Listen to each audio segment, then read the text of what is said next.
হরে কৃষ্ণা। রাধে রাধে বন্ধুরা, আমাদের বৃন্দাবন প্রবীণিতাই শুক্লা চ্যানেলে আপনাদের সকলকে স্বাগত। সকল ভক্তবৃন্দের চয়নে আমার প্রণাম। আপনারা সকলেই কেমন আছেন? আশা করি রাধা মাধবের কৃপায় সকলেই ভালো আছেন। তো আমরাও ভালো আছি। তবে শুক্লা আজকে আপনাদের বলবো যে আমাদের এখন সামনেই রয়েছে বৈশাখ মাস। বৈশাখ মাসের কত মাহাত্ম্য! বৈশাখ মাসে জলদানের মাহাত্ম্য রয়েছে, তুলসী মহারাজের জলদানের মাহাত্ম্য, অনেক মাহাত্ম্য রয়েছে। তো আপনারা যদি এগুলো সব শ্রবণ করেন তাহলে আপনারা সকলেই পালন করবেন, কেননা এত মাহাত্ম্য রয়েছে। আমি ধীরে ধীরে আপনাদেরকে সমস্তগুলো বলবো। তো তার আগে যারা আমাদের চ্যানেল নতুন, তারা অবশ্যই আমাদের চ্যানেলটিকে সাবস্ক্রাইব করবেন।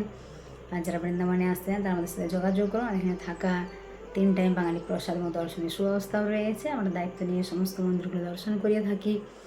তো দেখুন বন্ধুরা, আপনারা কোন দিন থেকে দেখুন, পহেলা বৈশাখ শুরু হচ্ছে 15 তারিখে, 15 এপ্রিল। তো 14 এপ্রিল থেকে জলদান শুরু হয়ে যাচ্ছে। আপনারা পুরো সারা মাস জলদান করতে পারবেন তুলসী মহারানীতে। যদি এই মাসে তুলসী মহারানীর দর্শনে সমস্ত পাপ দূরীভূত হয় এবং তুলসীদের জলদানের এত মাহাত্ম্য রয়েছে। যদি আপনি প্রতিদিন সকালে প্রাতঃ স্নান করে তুলসী মহারানীতে জলদান করেন তাহলে ভগবানের অশেষ কৃপা লাভ করতে পারবেন। আর প্রাতঃ স্নানের এত মাহাত্ম্য দেখুন, এখন সূর্য মেষ রাশিতে অবস্থান করে। তো সেই জন্য এই সময় এত তপ্ত, এত গরম, চারিদিকে অনেক গরম পড়ে গেছে। তো এই সময় জলদানের অনেক মাহাত্ম্য রয়েছে। আর প্রাতঃ স্নান করতেও কষ্ট হবে না। যেমন বলা হয় বছরের 12 মাসের মধ্যে বলা হয় 3টে মাস, যেমন কার্তিক মাস রয়েছে দীপদানের মাস, বৈশাখ মাস হলো জলদানের মাস, আর মাঘ মাসও রয়েছে অনেক মাহাত্ম্য। 3টা মাস হলো ভগবানের সবথেকে প্রিয় মাস। তো বৈশাখ মাস হলো বলা হয় ডিসকাউন্টের মাস, যেমন অনেক কিছু অনেক ফল লাভ হয়, তাই না? তো এই সময় কি হয়, আপনি যা কাজ করবেন 1000 গুণ ফল লাভ হয়। যেমন আপনি ভগবানের নাম জপ করলে 1000 গুণ ফল লাভ হয়। তো প্রতিদিন প্রাতঃ স্নান করতে পারবেন, কারণ এই সময় তো ঠান্ডাও লাগবে না, আপনার কষ্টও হবে না, তাই না? হ্যাঁ, মঙ্গল আরতি করতে পারবেন, প্রাতঃ স্নান করে ভগবানের চরণে তুলসী নিবেদন করলে ভগবানের অনেক বেশি কৃপা আশীর্বাদ লাভ করতে পারবেন।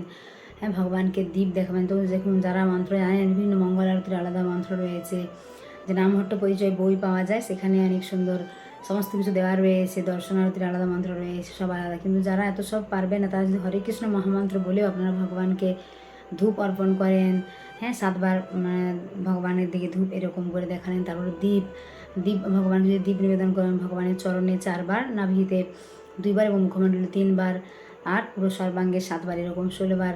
আর এরকমভাবে ঘোরাতে হবে, ভগবানকে দীপ নিবেদন করতে পারেন। পুষ্প ভগবানের চরণে পুষ্প অর্পণ করবেন, তাহলে কিন্তু অনেক বেশি ভগবান অনেক কৃপা আশীর্বাদ লাভ করতে পারবেন।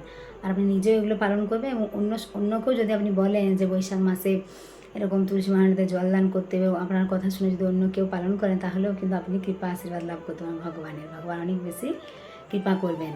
তো দেখুন, এই সময় প্রাতঃ স্নান আপনারা সকলেই করবেন, ঠান্ডা লাগবে না। কারণ আমরা যখন কার্তিক মাসেও প্রাতঃ স্নানের মাহাত্ম্য রয়েছে, তখন তো অনেক ঠান্ডা।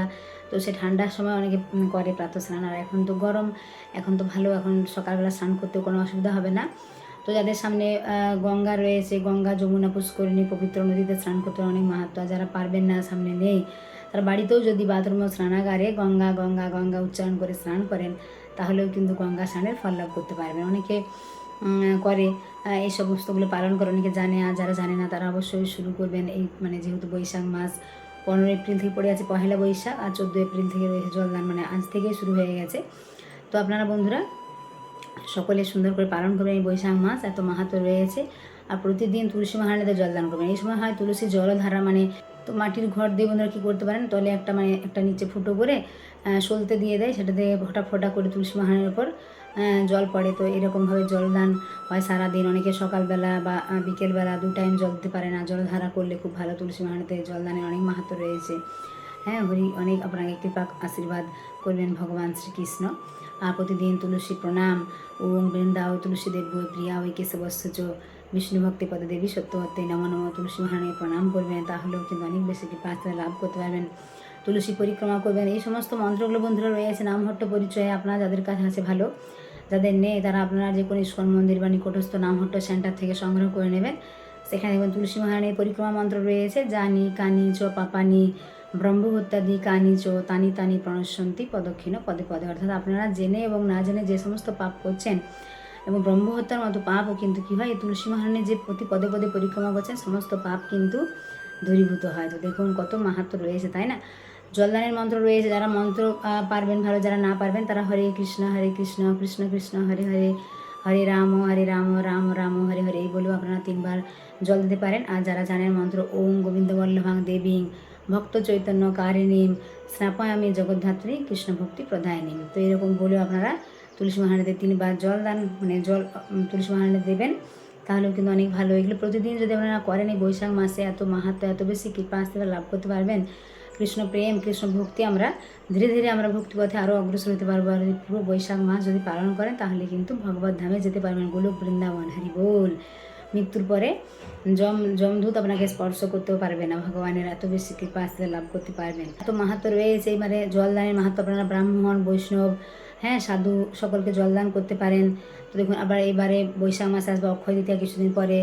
অক্ষয় তৃতীয়া অনেক মাহাত্ম্য, সেটা নিয়ে একটা ভিডিও দেবো। চন্দন যাত্রা, ভগবানকে চন্দন দিয়ে পুরো শ্রী অঙ্গে চন্দন লেপন করা হয়, কারণ এত তপ্ত এত গরম ভগবানের যাতে শরীর শীতল হয় সেজন্য চন্দন ভগবানকে অর্পণ করা হয়। অনেক সুন্দর শৃঙ্গার হয়, দেখবেন আমরাও দেখাবো আপনাদিকে। আমাদের বৃন্দাবনেও রাধা শ্যাম সুন্দরকে অনেক সুন্দর দেখবেন, গৌরনিতাইকে চন্দন দিয়ে এত সুন্দর শৃঙ্গার হয়। মায়াপুরে দেখবেন রাধা মাধবের অনেক সুন্দর চন্দন শৃঙ্গার হয়, আপনারা দর্শন করতে পারবেন। তো সেগুলো আমরা দেখাবো আপনাদেরকে বৃন্দাবনে যে ভগবানের চন্দন শৃঙ্গার। তো বাড়িতেও আপনারা চন্দন ভগবানের চরণে ভগবানের কপালে এগুলো দিতে পারেন, ভগবানের শ্রী অঙ্গে যাদের ছোট্ট গোপাল রয়েছে, তাই না। তো আপনারা চন্দন দেখবেন অক্ষয় তৃতীয়ার দিনে দেয়, এমনি পুরো 21 দিন চলবে তখন চন্দন যাত্রা। তো অনেক সুন্দর মাহাত্ম্য রয়েছে বৈশাখ মাসে বন্ধুরা। আপনারা প্রতিদিন প্রাতঃ স্নান করবেন আর বেশি করে হরিনাম জপ করবেন। এখন যত বেশি হরিনাম জপ করবেন তত কিন্তু বেশি ফল লাভ করতে পারবেন আপনি। মানে যত এই সময় বলা হয় না ভগবান মানে ডিসকাউন্ট দিয়েছেন, অনেক বেশি কৃপা আপনি লাভ করতে পারবেন।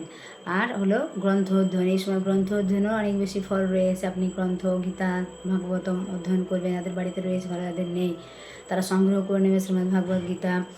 বাংলা তো রয়েছে আমাদের এখানে বৃন্দাবনে, তো হিন্দিতে পাওয়া যায়, তো আমাদের ওয়েস্ট বেঙ্গলে বাংলা ভাষাতেও পাওয়া যায়। বাংলা ভাষাতে রয়েছে, আপনারা সেগুলো সংগ্রহ করে নেবেন এবং প্রতিদিন অধ্যয়ন করবেন, ভাগবতম অধ্যয়ন করবেন, তাহলেও কিন্তু অনেক বেশি মানে ভগবানের কৃপা আশীর্বাদ লাভ করতে পারবেন। বলা হয় একজন ব্রাহ্মণ তিনি কী করেছিলেন, এই বৈশাখ মাস পালন করেছিলেন। অর্থাৎ তিনি একজন তিনি যে এই জন্মে ব্রাহ্মণ কেন হয়েছিলেন, তো তিনি একজন যখন সাধুকে প্রশ্ন করেছিলেন যে তিনি ব্রাহ্মণ কেন হয়েছেন আর এত সতী সাবিত্রী স্ত্রী কী করে পেয়েছেন, তো তার উত্তরে তিনি জানতে পেরেছিলেন। তো 3 দিন বৈশাখ মাস পালন করেছিলেন তিনি কী করেছিলেন, একজন বৈষ্ণবের 3 দিন সেবা করেছিলেন এবং সেই বৈষ্ণবের সেবার পরে তিনি 3 দিন পর তাকে মানে যে বিদায় জানানোর সময় প্রণামী দিয়েছিলেন। তো তিনি কৃপা আশীর্বাদ করেছিলেন, সেই জন্য তিনি এই জন্মে কী করেছিলেন, ব্রাহ্মণ ঘরে জন্মগ্রহণ করেছিলেন এবং একটা সত্যি মানে সাবিত্রী পত্নী পেয়েছিলেন। তো তার কোনো পুত্র সন্তান ছিল না, তো সেজন্য তারা কী করেছিলেন, একজন সাধুর কাছে গিয়েছিলেন। তো সেই সাধু বলেছিলেন যে এখনও বৈশাখ মাস 7 দিন রয়েছে, তোমরা যদি সুন্দর করে পালন করো তাহলে কিন্তু তোমরা মানে সন্তান লাভ করতে পারবে। তো ওনারা আবার এই জন্মে কী করেছিলেন, সে 7 দিন বৈশাখ মাস পালন করার পরে পুত্র সন্তান লাভ করতে পেরেছিলেন। হরি বল। তো এরকম অনেক মাহাত্ম্য রয়েছে বৈশাখ মাসে।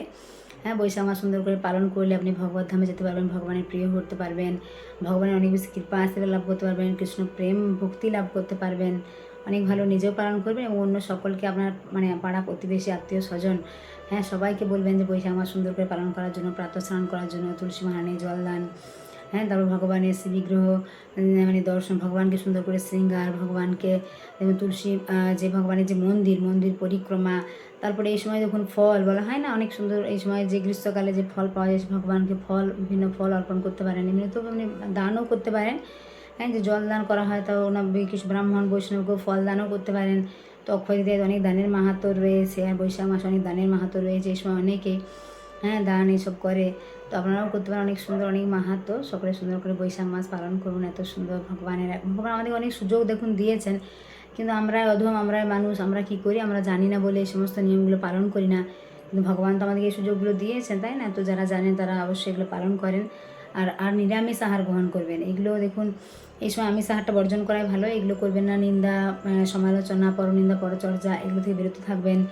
আমিষ আহার বর্জনে একটা মাস আপনারা যদি নিরামিষ আহার মানে করেন তাহলে কিন্তু খুব ভালো। এখন বন্ধুরা আমিষ আহার যে গ্রহণ যারা করে তাতে কিন্তু শরীরে অনেক রোগ জ্বালা এগুলোই হয়। যারা নিরামিষ আহার গ্রহণ করেন তাদের কিন্তু দেখবেন রোগ জ্বালা এগুলো নেই। আর যারা নিরামিষ আহার গ্রহণ করেন তারা ভগবানকে ভোগ লাগিয়ে প্রসাদ পাবেন, তাহলেও কিন্তু অনেক ভালো। আর যারা আমিষ আহার গ্রহণ করেন তারা এই একটা মাস যদি পারেন চেষ্টা করবেন যে নিরামিষ আহার গ্রহণ করার জন্য, তাতে শরীরেও কিন্তু ভালো থাকবে, দেখবেন শরীর মন ভালো থাকবে। এই যে বাড়ির মধ্যে দেখবেন অনেক ঝামেলা অশান্তি এগুলো হয়, এগুলো কিন্তু সে আমিষ আহার গ্রহণ করার থেকে তাদের মনের মধ্যে কাম ক্রোধ লোভ এগুলো জন্মগ্রহণ করে। তো সেই জন্য আপনারা যদি নিরামিষ আহার গ্রহণ করেন দেখবেন শরীর মনও ভালো থাকবে, পরিবারের মধ্যে সুখ শান্তি বজায় থাকবে। আর বৈশাখ মাস সুন্দর করে পালন করলে আপনারা ভগবান শ্রীহরির কৃপা আশীর্বাদ লাভ করতে পারেন, ঘরের মধ্যে সুখ শান্তি সমৃদ্ধি বজায় থাকবে, সব কিছুই ভালো থাকবে। লক্ষ্মীশ্রী বজায় থাকবে। তো সবাই চায় তো পরিবারের সকলে ভালোভাবে থাকতে, তাই না?